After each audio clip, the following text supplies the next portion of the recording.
Et bonjour à tous, on se retrouve aujourd'hui pour une petite vidéo. Je suis pas disponible, je suis parti à un événement jeu vidéo. N'hésitez pas à me suivre sur les réseaux sociaux si vous voulez en savoir plus. En tout cas, on va du coup partir voir les derniers trailers autour de God of War. Parce que moi je les ai pas vus, je sais pas si vous les avez vus, mais en tout cas moi pas du tout. Donc je me suis dit que ce serait l'occasion de les découvrir ensemble. Il y en a 4 en tout à voir. Ils font tous un peu plus d'une minute. Donc la vidéo sera assez courte, mais ça nous permettra aussi d'en parler, de parler du cas de God of War Ragnarok dans cette vidéo. On commence avec celle-ci qui est God of War Ragnarok Exclusive Cover Reveal Trailer. Donc là c'est juste un trailer, les autres vidéos vont se centrer sur des aspects de gameplay, ça va être intéressant à suivre. Ouais, on peut faire une traduction automatique, on va le faire, ce sera toujours ça de prix.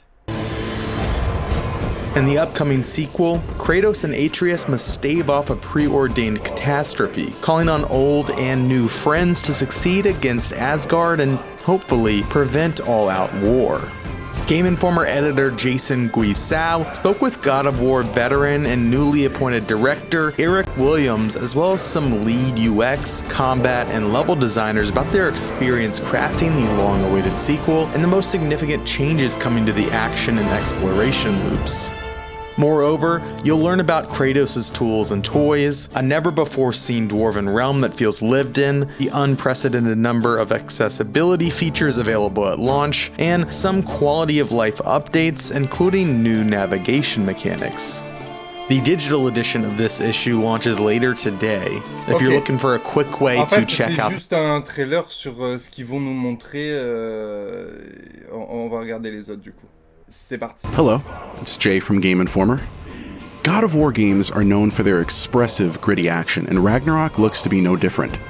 In fact, 2 lead combat designers told me their process is inspired by a badass studio catchphrase, play with your food. And you can see how Kratos lives up to that philosophy, grappling ledges with his blades of chaos and launching opponents with the 2 new Dauntless and Stonewall arm shields. Atreus assists the war effort by stunning with arrows, destroying obstructions, swinging his bow, and summoning spectral allies like in the last game. One big change that's pretty easy to miss unless you're playing is the new ability mapped to the triangle button. By holding or mashing triangle, Kratos activates his weapon's signature move. Depending on whether he has a Leviathan axe or Blades of Chaos equipped, Kratos can infuse his steel with ice or fire. These elemental moves, called Frost Awaken and Whiplash, do extra damage by freezing or incinerating enemies. Even though you're an unstoppable ball of rage, one combat designer cautioned that we shouldn't play with all our food. Some food can eat us pretty easily too. Want more info about the new reptilian creatures called Grims or some of the playstyles you can experiment with? Go to GameInformer.com/GOW Ragnarok and be sure to stay tuned for more God of War videos.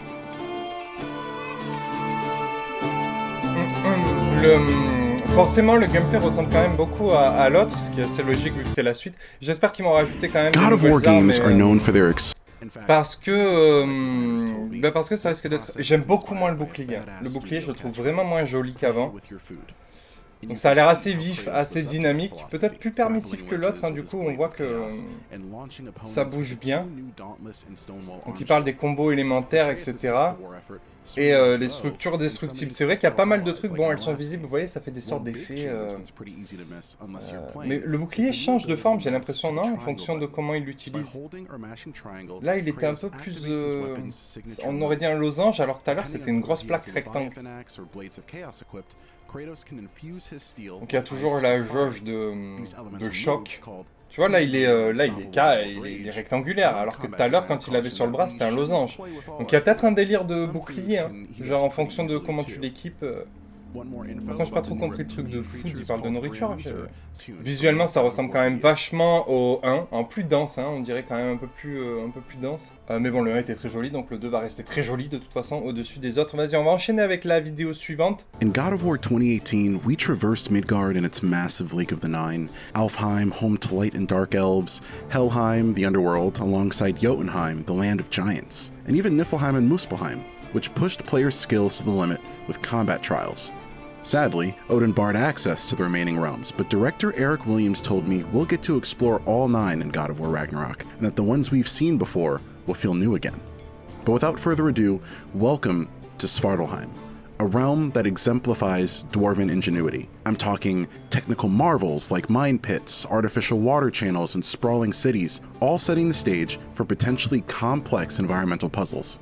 To navigate the new realm, we'll need to rely on Kratos' toolset, his weapons, and yes, his son, Atreus. In Svartalfheim, Kratos can freeze geysers by way of the Leviathan axe, dismantle pots with his blades of chaos, and command the boy to interact with out-of-reach devices. I spoke with 2 level designers about Svartalfheim's creation, and both talked about evolving the gameplay in larger spaces. The world and its mechanics reflect the narrative. In the reveal trailer, we watched Kratos and company use sled wolves to get from one far-off point to the next, but in less frozen areas, like Svartalfheim, we'll row down streams or through open waters in a canoe. Perhaps there will be more transportation methods, but for now, all of this suggests a journey vaster and bolder than what came before.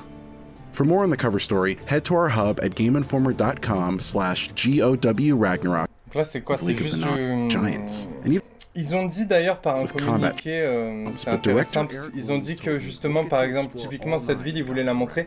Bon là, on n'en voit qu'un, mais non, on en voit d'autres un petit peu en fond. Globalement, ils ont essayé de mettre plus de PNJ pour donner une impression de vie. Ça, dans God of War, le 4, du coup, on va dire le 4, c'était vide, hein, il n'y avait pas de vie, en fait. On se demandait si ces royaumes étaient un peu abandonnés, en fait, hein. C'était bizarre, voilà, il y avait vraiment zéro vie. Là, apparemment, ce ne sera pas le cas. Il y aura genre un peu de vie, un peu de ville et des trucs intéressants à voir. Bon, ils ont montré quelques nouvelles mécaniques de puzzle. D'ailleurs, vous avez vu le petit oiseau là? Ça, c'était les collectibles qu'il y avait dans le 1. Putain, ça, je crois que je ne l'avais pas fait hein, dans le 1. Il me semble pas que je l'avais platiné.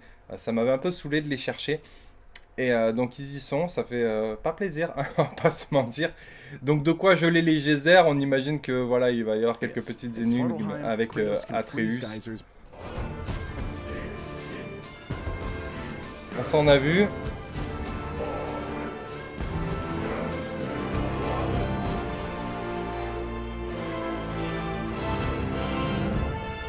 Alors, pas mal la musique. Hey folks, it's Jay again. Did you know God of War Ragnarok comes with 60 plus accessibility features, including what you see here, puzzle modifications? Keep an eye on the captions. In each clip, the bell sound takes longer to end, with the bottom screen clocking in at almost 12 seconds. Lead UX designer Mila Pavlin told me she focused on 4 key fields: vision, hearing, motor skills, and cognitive understanding. And while we won't know everything included until launch, it's still cool to see how the team even extended their efforts to the PlayStation 5's DualSense controller. You can map several actions to swipes on the touchpad, like Navigation Assist, which immediately points your camera toward the objective, Spartan Rage, Quick Turns, Shield Strikes, and even high-contrast color palettes. Pavlin said it was all about finding a healthy balance between God of War's intensity and enabling players to overcome challenges in meaningful ways.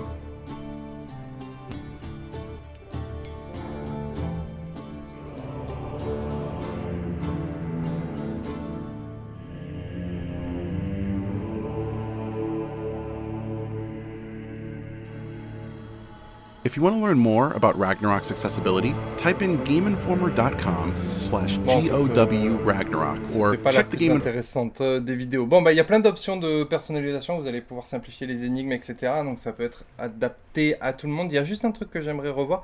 C'était sur laquelle? La deuxième du coup. Ouais, c'était sur la deuxième. Le truc du bouclier là qui m'a perturbé un peu. Je sais pas, on a peut-être une petite info là. Hello, it's Jay. Parce que déjà on a du coup les deux armes. Donc soit il nous rajoute une arme après derrière, soit ouais c'est le bouclier qui va apporter son nouveau. From Game Informer. Et je le sens comme ça moi. Regardez, attendez. Là. C'est là ou pas là? Bon là il est bien. C'était avant alors du coup. Là il est bien rectangle. Là vous voyez ça fait une sorte de bouclier romain. Bon moi je préférais le rond du 1 mais du coup il a une forme différente à un moment. Je suis quasi sûr. Là elle est clairement différente la forme. On dirait même pas le même. Voir comment il est genre avec des petits trucs pointus comme ça. Sorte de dessin. Et là... là, c'est pas le même. Donc, il y a un délire avec le bouclier, c'est sûr.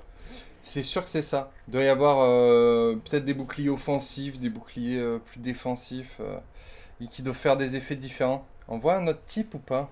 Je n'ai pas l'impression qu'on ait vu un autre type, par contre. Hein. Genre, on le voit pas rond, c'est sûr. Mais on doit peut-être commencer avec le rond par contre. Bon, ça a l'air très dynamique, ça c'est sûr, ça a l'air sympa.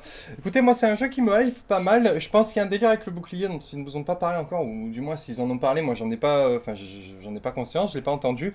Il y aura très certainement un truc Sony hein, dédié au jeu, je pense avant la sortie, qui nous en apprendra plus. Et voilà, ben, j'ai hâte franchement de suivre l'histoire de Kratos et Atreus, ça va être énorme. Le jeu est vraiment joli. Hein. Pour tous ceux qui disent, bon c'est un 1.5, oui. Moi ça me dérange pas, voilà j'ai aimé le 1 donc forcément je veux la suite du 1 et je veux pas que le 2 soit trop différent, donc voilà je suis content que ça y ressemble complètement, espérons qu'il y ait quelques petites nouveautés sympathiques qui viennent agrémenter le gameplay. En tout cas on va retrouver toutes les mécaniques qu'on a bien aimé du 1, hein, notamment le lancer de hache, j'ai passé du temps à juste la lancer et la faire revenir, hein, voilà je me suis amusé comme ça pendant je sais pas combien de temps, c'était un vrai plaisir. Bref on suivra ça de près bien entendu, n'oubliez pas le petit abonnement, le petit pouce bleu si c'est pas déjà fait, et je vous dis à très très vite dans une prochaine vidéo. A plus, ciao!